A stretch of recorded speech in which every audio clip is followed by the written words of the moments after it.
에스겔 43장 6절에서 9절입니다. 제가 읽겠습니다. 성전에서 내게 하는 말을 내가 듣고 있을 때에 어떤 사람이 내 곁에 서 있더라. 그가 내게 이르시되 인자야, 이는 내 보좌의 처소, 내 발을 두는 처소, 내가 이스라엘 족속 가운데 영원히 있을 곳이라. 이스라엘 족속 곧 그들과 그들의 왕들이 음행하며 그 죽은 왕들의 시체로 다시는 내 거룩한 이름을 더럽히지 아니하리라. 그들이 그 문지방을 내 문지방 곁에 두며 그 문설주를 내 문설주 곁에 두어서 그들과 나 사이에 겨우 한 담이 막히게 하였고, 또 그 행하는 가증한 일로 내 거룩한 이름을 더럽혔으므로 내가 노하여 멸망시켰거니와 이제는 그들이 그 음란과 그 왕들의 시체를 내게서 멀리 제거하여 버려야 할 것이라. 그리하면 내가 그들 가운데에 영원히 살리라. 오늘 말씀의 제목은 성전에서 영원히 함께 하실 하나님입니다. 성전에서 영원히 함께 하실 하나님. 이 에스겔은 그 이스라엘의 가장 어두웠던 시절에 부름을 받았어요. 나라가 없어지고 또 백성들이 포로 잡혀가고 고난 당할 때 그 하나님의 부르심을 받아서 그 포로 중에 있던 자들, 아니면은 아직 예루살렘에 남아있던 사람들에게 그들이 왜 이러한 고난을 당하는지, 왜 이렇게 포로 잡혀가게 되었는지에 대한 그 원인을 알려주는 그러한 역할을 했습니다. 그러면서 결국은 그들이 하나님의 때가 되면은 돌아와서 회복될 것이고, 또 하나님과 영원히 함께 거하게 될 것이라는 그러한 은혜의 말씀을 선포하는, 경고도 하고 징책도 하고 권고도 하는데, 결국은 그 은혜의 말씀, 하나님께서 너희들을 참 이렇게 살아가고 계신다라는 것을 알아라 라는 그런 말씀을 전하고 있습니다. 우리가 이 에스겔을 읽을 때 에스겔의 독자가 누구죠? 네, 이 에스겔의 독자, 첫 번째 독자는 뭐냐면은 지금 포로 잡혀 있는 사람들, 그리고 아직 에스겔이 2차 포로 때 끌려갔던 사람이기 때문에, 잡혀갔던 사람이기 때문에 3차 포로 그 전쟁이 일어나기 전에 상태, 지금은 이제 이미 3차로 해서 완전히 멸망당한 상태이지만은 에스겔 시작할 때에는 아직 포로 잡히기 전에 사람들도 있었습니다. 예루살렘에 남아있던 사람들. 그 사람들한테 에스겔이 뭐를 촉구하고 있는 거예요? 회개하라는 거잖아요. 그죠?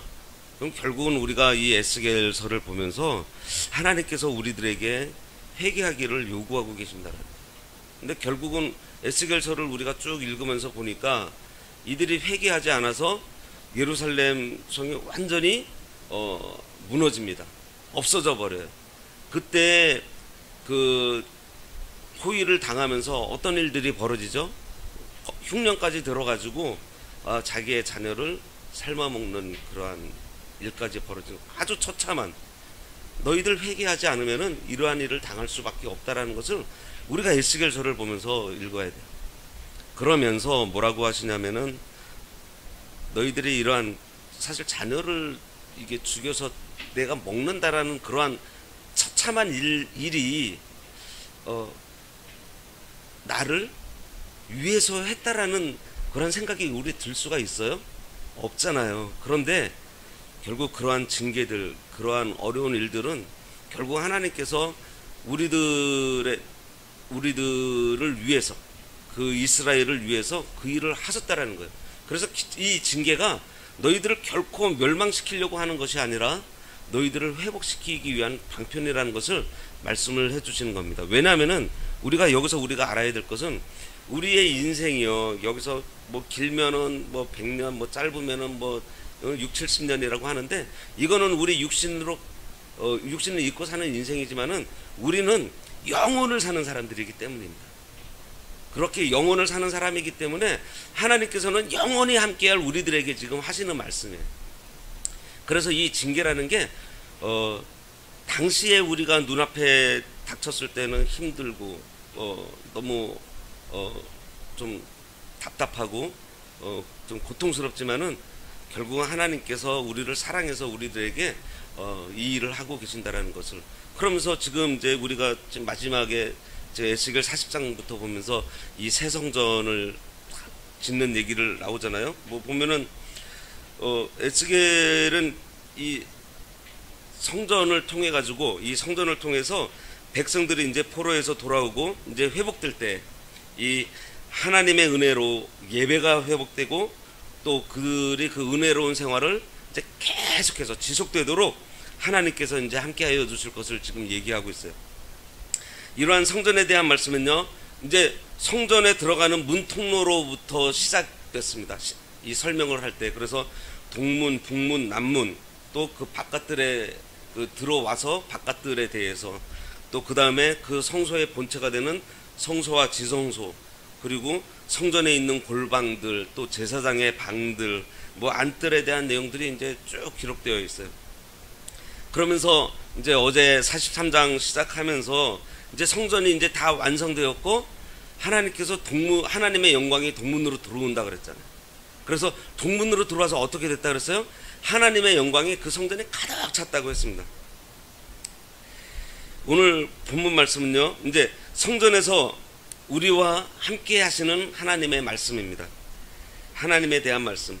성전을 이제 아무리 웅장하게 짓고 아름답게 짓더라도 그 성전의 주인이신 하나님이 계시지 않는다면 그 성전 지은 목적을 잃어버리는 거잖아요. 우리가 이제 지금 출애굽기 쭉 읽고 있는데요. 주일날 이제 19장에서 한 24장까지 이제 시내산에서 언약, 그 하나님의 이제 십계명 받고 하나님과 언약하는 내용들을 이제 주일날 읽을 거고, 월요일부터 25장부터 이제 성막에 대해서 이제 나옵니다. 그러면서 출애굽기 25장 8절에 보면요, 하나님께서 성막을 만들라고 하시면서 뭐라 그러시냐면은 내가 그들 중에 거할 성소를 그들이 나를 위하여 짓대라고 말씀하십니다. 성소 왜 지으라고요? 성막을 하나님께서 함께 할 거니까, 예? 그러기 위해서 지으라는 거예요. 근데 하나님께서 그 거룩하신 하나님과 우리가 함께 하려면은 우리도 거룩해야 되잖아요. 근데 우리가 거룩할 수 있는 방법이 뭐예요? 예수 그리스도의 보혈로 깨끗하게 씻음을 받아야 돼요. 바로 그 성막은 예수님을 지금 의미를 하고 있는 것입니다. 그러면서 신약시대의 마태복음에 예수님을 소개할 때 뭐라 그래요? 마태복음 1장 13절에 보면은 보라 처녀가 잉태하여 아들을 낳을 것이요 그의 이름은 임마누엘이라 하리라 하셨으니 이를 번역한즉 하나님이 우리와 함께 계시다 함이라. 예, 하나님께서 우리랑 함께 계시. 이 성전을 주시는 것은 바로 그거예요. 이 성전은 하나님께서 우리랑 함께 하려고 만드신 것이에요. 그래서 결국 이 성전은 궁극적으로 예수님을 상징하고 있습니다. 사람이 하나님과 함께하기 위해서는요, 이 예수님을 통하지 않고서는 함께할 수 없어요.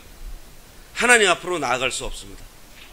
우리가 기도할 때도 예수 이름으로 기도하고요, 우리가 예배의 자리에 나갈 때도요, 바로 이 예수 그리스도의 그 보혈의 공로를 의지해서 나가는 겁니다. 그래서 이 성막, 이 성전 제도는 결국 그 예수 그리스도를 보여주고 있어요. 그래서 성막과 이 성전을 통해서 하나님께 우리가 나아가듯이 이 그리스도를 통해서 우리는 지금 하나님께로 나아갈 수가 있는 거예요. 이제 그래서 오늘 말씀을 통해서 우리가 하나님을 어떻게 모실 수 있는지, 하나님께서 우리랑 함께 하신다고 했는데, 그리고 우리가 구원받은 자로서 지속적으로 계속해서 하나님과 함께 하면서 하나님께서 주시는 그 은혜를 누리면서 살 수 있는지, 그것을 살펴보려고 합니다. 6절에 보면은 성전에서 내게 하는 말을 내가 듣고 있을 때에 어떤 사람이 내 곁에 서 있더라 그랬습니다. 2절 말씀에 보면은 이스라엘의 영광이 동편에서부터 오는데 하나님의 그 음성이 많은 물소리 같다라고 했어요. 그래서 많은 물소리가 어떤 것일까? 소나기가 내리는 소리일까? 보니까 많은 물소리는 아마 폭포수 같은 소리가 같을 거예요. 막 물이 쿡 떨어지면서 웅장한 그러한 소리들. 그래서 에스겔은 이 성전에서 지금 하나님의 음성을 듣고 있었어요. 그때 어떤 사람이 에스겔 옆에 곁에 서 있었다고 했습니다. 지금 이 사람은 에스겔을 데리고 다니면서 이 성전을 보여주면서 측량했던 그런 천사 내지는 아니면은 하나님의 그 말씀을 에스겔에게 전할 목적으로 온 천사일 것입니다. 그래서 7절에 보면 그가 내게 이르시되 인자야 이는 내 보좌의 처소 내 발을 두는 처소 내가 이스라엘 족속 가운데에 영원히 있을 곳이라. 이스라엘 족속 곧 그들과 그들의 왕들이 음행하며 그 죽은 왕들의 시체로 다시는 내 거룩한 이름을 더럽히지 아니하리라 그랬습니다. 여기서 그가는 누구일까요? 이 문맥상으로 보면은 하나님의 그 많은 물소리와 같은 음성을 막 듣고 있는데 곁에 서 있던 그 사람이 그 어떤 사람입니다. 그때 뭐라고 얘기하죠? 내 보좌의 처소 내 발을 두는 처소 내가 이스라엘 족속 가운데 영원히 있을 곳. 분명히 에스겔은 많은 물소리 같은 그 하나님의 음성을 듣고 있는데 옆에 서 있는 그 사람이 얘기하기를 내 보좌의 처소 내 발을 두는 처소 내가 이스라엘 족속 가운데 영원히 있을 곳 이렇게 얘기를 합니다.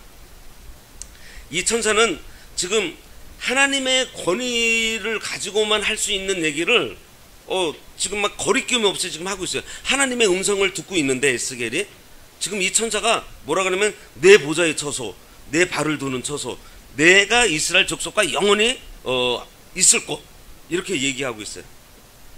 지금 천사가 말을 하고 있지만은 이 천사는 이 하나님의 말씀을 그대로 전해주고 있는 것입니다.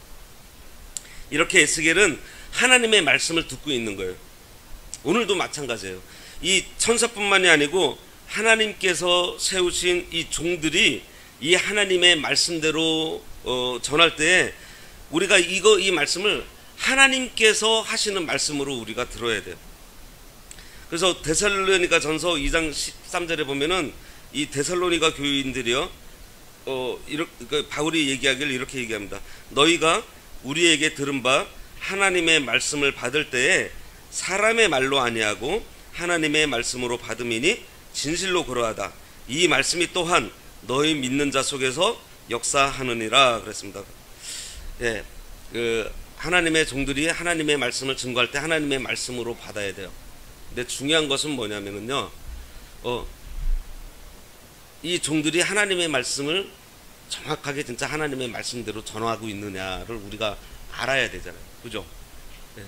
그래서 우리가 성도들이요, 이 말씀의 말씀 중심에 이 말씀에 바로 서서 이 분별력을 가지고 있어요. 요즘에는요 유튜브 틀면요 수많은 목회자들이 설교를 하고 있고요, 인터넷 들어가면은요 수많은 그 자료들이 기독교에 대한 자료들이 나와 있어요. 그런데 인터넷 들어가서 자료를 뭐 찾으려고 하면은요 제일 앞에 나와 있는 것들이 이단들이 올려놓은 자료들이에요. 근데 이거를 우리가 분별력 없이 보게 된다라면은 서서히 우리가 그 미혹에 빠질 수밖에 없습니다. 그러면은 우리가 이 하나님의 뜻대로 이 하나님의 말씀이 바로 그 선포되는 것을 알려면은요 우리도 그 말씀에 대해서 우리가 좀 알아야 돼요. 제가 중국에 있을 때 통역을 시켜봤거든요. 근데 통역을 왜 하는 거예요? 서로가 알지 못하는 언어를 연결시켜 주는 거잖아요. 그런데 통역을 시키더라도요 내가 중국어를 어느 정도 알아야 제대로 된 통역을 할 수가 있습니다. 왜냐하면은 제가 통역을 시켰는데요 이 중간에 있는 통역하는 사람이 자기의 생각 아니면은 제가 얘기한 거를 잘못 알아듣고서 전해버릴 수가 있어요. 그래서 그러한 얘기들을 중간에 통역하는 걸 얘기를 들었을 때 내가 뭔가를 알고 있어요. 이거는 잘못됐어 이렇게 해줘야 되라고 얘기를 할 수가 있는 거지, 그렇지 않고서 전혀 모르는 상태에서는요 이게 그렇게 통역이 되잖아요. 그러면요 나중에 다른 결과가 나와 있어요. 그래서 굉장히 중요한 겁니다. 중간에서 하나님의 말씀을 대언해 주는 사람도 정확하게 그 말씀 그대로 전해야 되지만은 그 말씀을 받고 있는 우리들도 하나님의 말씀에 대해서 어떠한 분별력이 있어야 바로 우리가 받을 수가 있다는 거예요. 그래서 우리가 성경을 읽어라 하는 겁니다. 그러면서 뭐라고 그랬어요? 성전은 하나님의 보좌요 처소라 그랬습니다. 자, 이 보좌는 뭐예요? 왕좌입니다. 그 왕이 앉아서 통치하는 그러한 자리, 하나님의 통치하시는 곳, 이 성전은 바로 하나님께서 통치하시는 바로 그곳이에요. 왕적 지위와 권세로 그 백성을 통치하는 것을 가리키고 있는데, 그리고 이거는 뭐냐면은 하나님께서 이 세상을 다스리실 때 교회를 통해서 다스린다는 거예요. 이 교회를 통해서 하나님께서 이 교회, 성도들의 모임이죠. 이 교회에 임재하셔가지고 하나님의 말씀이 이 교회를 통해서 전달이 되게 하고 또 이 세상으로 하나님을 알게 하는 거예요. 이 교회를 통해서. 그리고 성전은 하나님의 발을 두는 처소라고 했는데, 이 발은 행동하는 것을 나타내요. 하나님의 모든 역사가 교회를 통해서 나타난다는 것입니다. 하나님의 통치가 오늘날의 성전인 이 성도들을 통해서 실질적으로 나타나고 있다는 거예요. 이것을 보면은 우리 교회가 얼마나 중요한 역할을 하고 있는지 알 수가 있습니다. 성도의 모임인 이 교회가 그 하나님의 말씀을 바르게 선포하고 바르게 전도하고 바르게 가르칠 때에 하나님께서 통치하시는 이 하나님의 나라가 이 세상에 임하는 거예요. 그리고 세 번째로 성전은 이스라엘 족속 가운데 영원히 하나님께서 영원히 거할 곳이라고 했어요. 하나님께서 영원히 함께 하시는 곳이 바로 이 성전입니다. 교회는 하나님과 영원히 동거하는 그 증표로 우리들에게 주신 그 공동체예요. 그런데 그 7절 그 하반절에 보면은 이런 말씀이 있죠. 지난날 이스라엘 족속 또 그들의 왕들이 음행하고 우상을 섬김으로 하나님의 거룩한 이름을 더럽혔다 그랬습니다. 그런즉 그래서 그 죽은 왕들의 그 시체로 다시는 하나님의 이름을 더럽히지 않겠다고 지금 말씀하고 있어요. 이전에 그 예루살렘 성전, 그 솔로몬 성전이 다 무너지고 파괴돼서 없어진 그 근본적인 원인이 뭐냐면은 이 이스라엘 백성의 끊임없는 이 범죄 때문에. 그래서 하나님의 이름이 하나님의 그 거룩한 이름이 더럽혀졌기 때문입니다. 그래서 오늘 말씀은 이와 같은 사실을 지금 염두에 두고서 다시는 하나님의 이름이 더럽혀져서 성전이 파괴되는 일이 없을 것이다.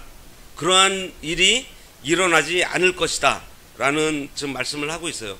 그래서 뭐 그동안도 계속 말씀드렸지만은 이 에스겔 성전은요 아직 어느 누구도 짓지 않았습니다.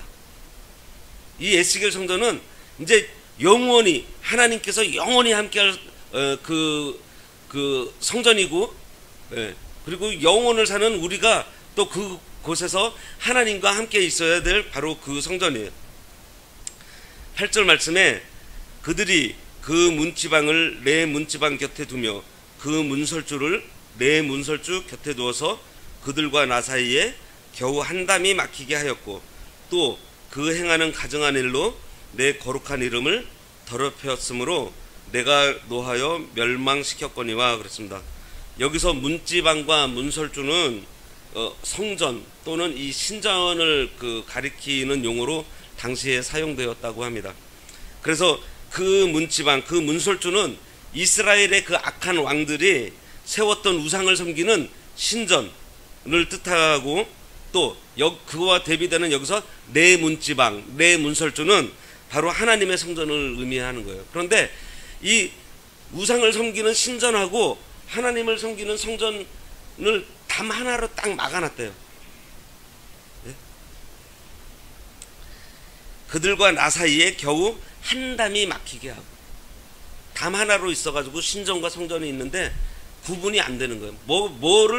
뭐를 섬겨야 될지를 모르는 거예요. 우상을 섬기는 신전을 성전 바로 옆에 세운 겁니다. 그래서 거룩한 것과 속된 것이 구분을 갖지 못하도록 만들어 버렸어요. 지금 그것을 질책하시는 거예요. 다시 이거는 뭐냐면은 그 우상과 하나님을 동등한 위치에 놓고서 지금 섬기고 있다라는 거예요. 그 행하는 가증한 일로 또 여기도 말씀하고 있습니다. 내 거룩한 이름을 더럽혔으므로 내가 노하여 멸망시켰거니와. 예, 결국은 이스라엘이 멸망당하는 것은요, 하나님의 거룩한 이름을 더럽혔기 때문입니다. 하나님의 거룩한 이름, 이 우상의 이름과 담 하나 사이에 딱 두고서 있으니 그 사람들이 볼 때 이게 분별할 수가 없어요. 그런데 고린도전서 3장 16절에서 17절에 보면은 뭐라고 그러셨죠? 너희는 너희가 하나님의 성전인 것과 하나님의 성령이 너희 안에 계시는 것을 알지 못하느냐 그랬습니다. 이 구약의 성도들이 성전을 바르게 간수하지 않아서 하나님의 거룩한 그 이름을 더럽힌 것, 그것은 뭐냐면은 오늘 신약의 성도가 하나님의 거룩한 성전이라고 했습니다.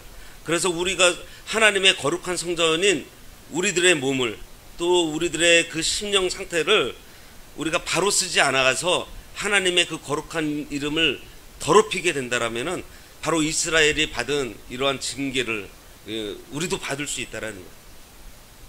9절 말씀에 이제는 그들이 그 음란과 그 왕들의 시체를 내게서 멀리 제거하여 버려야 할 것이라 그리하면 내가 그들 가운데 영원히 살리라 그러셨습니다. 자, 이제는 이게 무슨 말씀이죠? 이제는 회복시켜 주었으니, 예, 이제 하나님께서 너희랑 함께할 새 성전을 주었으니 이런 말씀이에요. 이거는 회복된 이스라엘 중에 하나님께서 이제 영원히 함께하기 위한 전제를 지금 두고 있습니다. 그 전제 조건이 뭐냐면은요, 이스라엘이 징계받았던 그 원인들, 온갖 가증스러운 일들로 통해서 하나님의 이름을 하나님의 거룩한 이름을 더럽혔던, 예? 그 일을 완전히 끊어버리라는 거예요. 그렇게 하면은 어떻게 하신다고요? 예, 영원히 그 가운데 영원히 함께 하신다라는 말씀이에요. 그래서 이게 뭐냐면은 요한복음 13장 10절에 보면요, 예수님께서 이미 목욕한 자는 발밖에 씻을 필요가 없다라고 말씀하셨어요. 우리가 깨끗이 우리가 예수 믿어 구원 받았지만은 우리는 아직도 육체의 부패성이 남아서 날마다 죄짓고 삽니다. 매일 더럽혀지고 있어요. 그 부분에 대해서 우리가 날마다 회개해야 돼요. 그 발이 더러워지는 일들, 그 일을 통해 가지고 하나님의 그 거룩한 이름을 더럽히는 그러한 행위들, 이것들을 우리가 완전히 제해버려야 돼요. 없애버려야 돼요. 우상을 섬기던 그 악한 행위를 다 내버리고 멀리 치워버려야 됩니다. 음란하게 우상을 섬기다가 하나님의 채찍맞아서 죽은 왕들의 그 행실, 그들의 그 흔적들을 다 지워버려야 된다라고. 그러면 어떻게 하신다? 예, 그리하면 내가 그들 가운데 영원히 살리라 말씀하십니다. 그래서 우리가 하나님 앞에 예배하러 나아갈 때, 또 예배라는 것이 우리가 주일날 나와서 하나님 앞에 드리는 그 눈에 보이는 예배지만은요, 이 예배는 뭐냐면은 하나님과 우리와 하나님께서 우리랑 함께 하시는 그 상태입니다. 내가 하나님 앞에서 사는. 그래서 우리의 삶 자체가 예배가 되어야 돼요. 우리가 하나님 앞에 그 예배할 때 그 우상을 섬기던 악한 행위들, 하나님의 거룩한 이름을 더럽혔던 그 행위들 다 내버리고 다 치워버리고 회개하고 자백하고 또 자기를 내려놓고 거룩하기를 우리가 간절히 소원하면서 우리가 그 하나님의 그 예배의 자리에 나가야 됩니다. 그리고 바로 그러한 삶, 하나님 앞에 모두 우리의 그 잘못된 그 하나님의 거룩한 이름을 더럽혔던 우리의 그 잘못된 그 모든 그 죄악된 것들을 다 제거해 버리면서 날마다 하나님 앞에 한 걸음씩 나아가는 그러한 생활들. 하나님께서는 우리와 함께 하기를 기뻐하세요. 우리가 그 마음을 헤아려야 됩니다. 하나님께서는 우리랑 함께 하고 싶어 하시는데 우리가 거룩하지 못함으로 인해서 그 거룩한 하나님께 나아가지를 못하는 것입니다. 그래서 말씀하시잖아요. 죄와 싸우되 피 흘리기까지 싸우라고 하십니다. 우리가 이 에스겔서를 읽으면서요, 우리가 첫 번째로 바로 이 회개하라는 말씀입니다. 회개를 촉구하는 말씀인 줄 우리가 알아서, 우리가 진짜 그 하나님께서 지금 성전 막 보여주셨잖아요. 그 아름답고 그 웅장한 그 성전, 아무리 잘 지어지면 뭐예요? 그 안에 하나님께서 들어오지 못하시는 거예요. 우리의 영적 성전인 성령님께서 거하시는 이러한 우리의 영적 성전을 우리가 진짜 그 하나님의 그동안 거룩한 이름을 더럽혔던 그러한 행실들, 우상 섬기고 음행하고 했던 그러한 모든 그 일들을 우리가 늘 제거하면서 우리가 영원히 함께 하실 하나님을 늘 모셔드리는 저희들이 되어야겠습니다. 기도하겠습니다. 하나님 아버지, 이스라엘의 백성들과 왕들처럼 음행하고 우상 섬김으로 하나님의 거룩한 이름을 더럽혀서 하나님의 성전인 예루살렘 성전이 완전히 무너진 것과 같은 그러한 징계를 저희들도 받을 수 있다라는 것을 저희들이 깨달아서 날마다 저희들의 삶을 돌아보며 순간순간마다 우리 거룩하신 하나님의 이름을 더럽히지는 않는지 저희들이 회개하고 바로 서서 늘 성결한 삶을 살아갈 수 있도록 하나님의 그 오른손으로 저희들을 붙들어 주셔서 거룩한 삶으로 우리와 함께하고 우리와 늘 함께 하시기를 원하시는 그러한 하나님을 모시며 사는 저희들 되도록 인도하여 주시옵소서. 예수님 이름으로 기도드리옵나이다. 아멘.